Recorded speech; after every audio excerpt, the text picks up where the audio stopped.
Another story I just read about you is your doctor recently told you to go back to smoking regular cigarettes after you had an incident with an e-cigarette? Well, yeah. It's one of those things where it's like I was, poison control came back.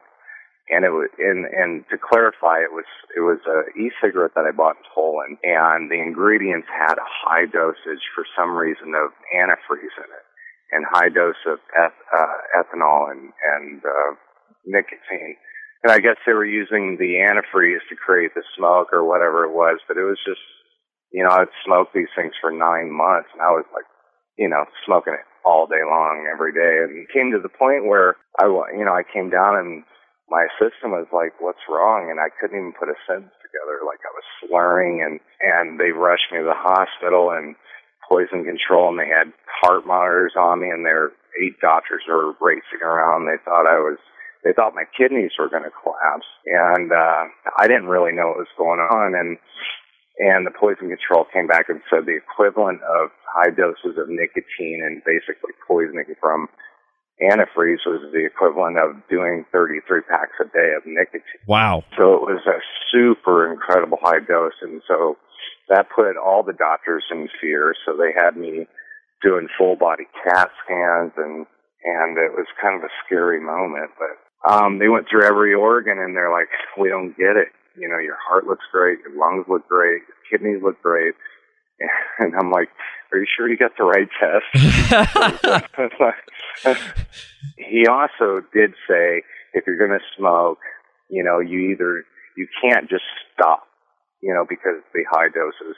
So either start smoking e-cigarettes that are made in America, or, you're going to have to smoke cigarettes, one of the two, because you can't just stop your body from the shock, and then you can wean yourself off of that. But he's basically like, you can't smoke this stuff you found in Poland, I was like, all right. It was a weird thing, And then the one time I tried to do something healthy about That sounds like a travel warning that everybody don't smoke the stuff you get in Poland. Yeah, well, yeah, and I unfortunately had to be in Poland. I don't want to bag on him.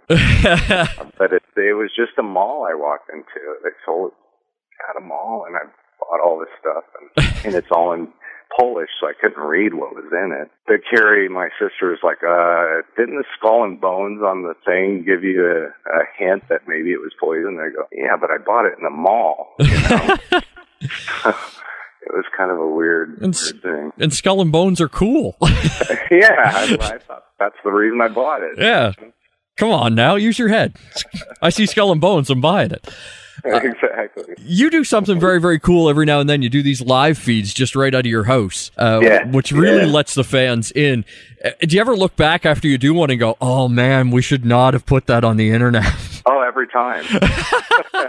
Every time I wake up, I'm like, "Fuck, that was really bad." Like the one me and James did. I mean, but that's the thing, It's just like, we made up this little jingle about the clothing line, and it was a fun way to introduce, the street clothes that we were doing with Ashba swag. And it was just like James was staying at my house at the time we were working on the record. And he's like, "Oh, yeah." And so we just got wasted. And we're like, "Oh, this will be fun for everyone," And you wake up the next day and you're like, "Oh, my God."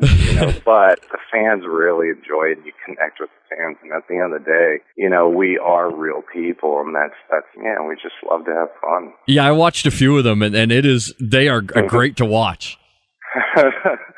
Yeah.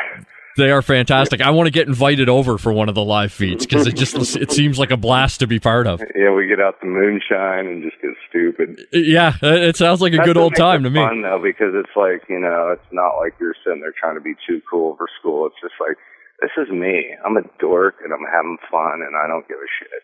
It's like, we're all drinking and it's good. Speaking of dorky and having fun, you did the music for Eli Roth's Haunted House in Vegas, Goretorium. Yeah. And I got to figure you're a big horror movie fan. Love it. Yeah.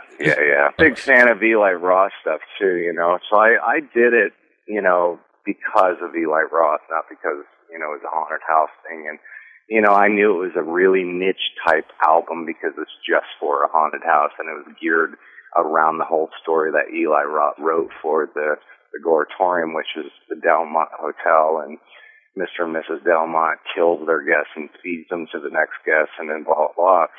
So what I did is I heard the story, I walked through the haunt, and I wrote a story within his story, and I go, what would it be like if you were the last honeymoon couple to stay at the Delmont Hotel?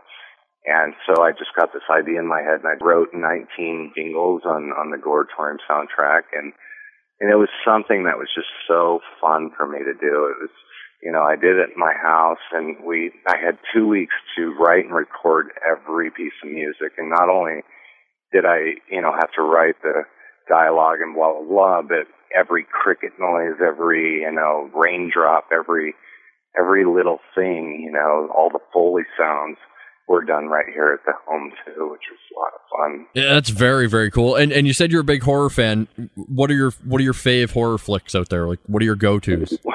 Well, one of them was Hostel, and that's why I had such a, and then me and Eli, met, and we became really good friends and blah, blah, blah.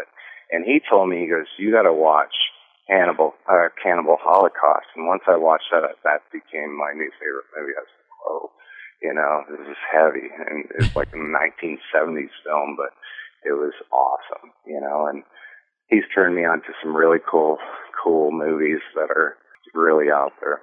Yeah, and he has a new movie called Green Inferno coming out that I'm really excited to see. He's got to get you in a flick, though, man. That's what he's got to do. I would love to, and we've talked. I mean, we talk quite a bit, but we're always like, our minds are too twisted not to work together again in the future, and I know we will. It's just a passion of mine. Writing is a passion. I have 3 movie scripts that are done. I just finished an insanely scary horror movie script, which he will be the first person I passed off to, and just to get his advice, if nothing else. But, it's just a passion. My whole life I've written 3-minute songs, 3-minute stories. So to sit down and actually write a script, 100 to 120 page script, it's just the details you can tell that, and I remember he sat in my home studio here, and he was listening to Goratorium album for the first time, and his jaw was dropped. He was just like, you need to be a director. And I was like, what are you talking? I can't direct.